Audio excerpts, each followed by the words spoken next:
If you want to change the world, start off by making your bed. If you make your bed every morning, you will have accomplished the first task of the day. It will give you a small sense of pride, and it will encourage you to do another task, and another, and another. And by the end of the day, that one task completed will have turned into many tasks completed. Making your bed will also reinforce the fact that the little things in life matter. If you can't do the little things right, you'll never be able to do the big things right. And if by chance you have a miserable day, you will come home to a bed that is made, that you made. And a made bed gives you encouragement that tomorrow will be better. To pass SEAL training, there are a series of long swims that must be completed.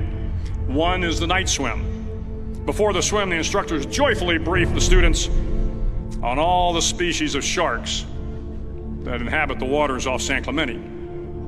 They assure you, however, that no student has ever been eaten by a shark, at least not that they can remember.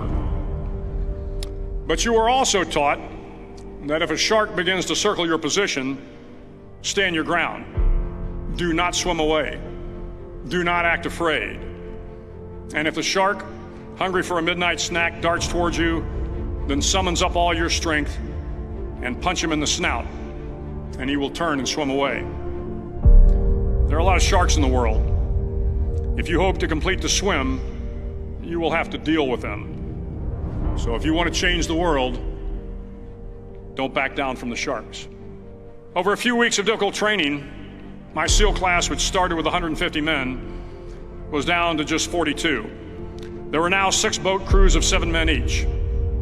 I was in the boat with the tall guys, but the best boat crew we had was made up of the little guys, the Munchkin crew, we called them.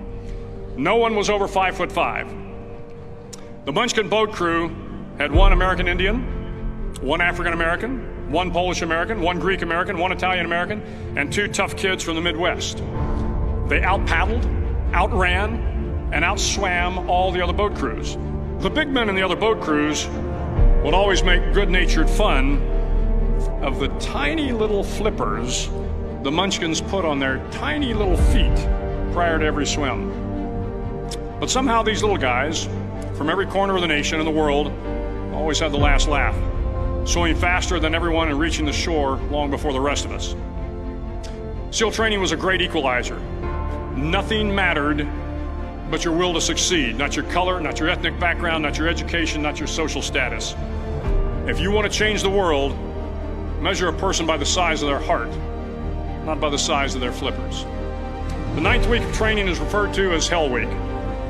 It is 6 days of no sleep, constant physical and mental harassment, and 1 special day at the Mud Flats. The Mud Flats are an area between San Diego and Tijuana where the water runs off and creates the Tijuana Sloughs, a swampy patch of terrain where the mud will engulf you.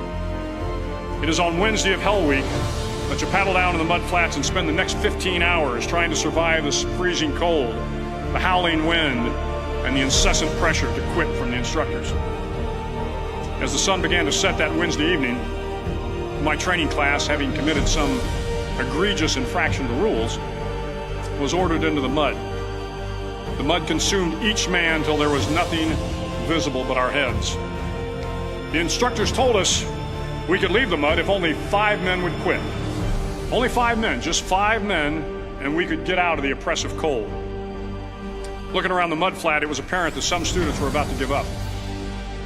It was still over 8 hours till the sun came up. 8 more hours of bone-chilling cold. The chattering teeth and the shivering moans of the trainees were so loud, it was hard to hear anything. And then one voice began to echo through the night. One voice raised in song. The song was terribly out of tune, but sung with great enthusiasm.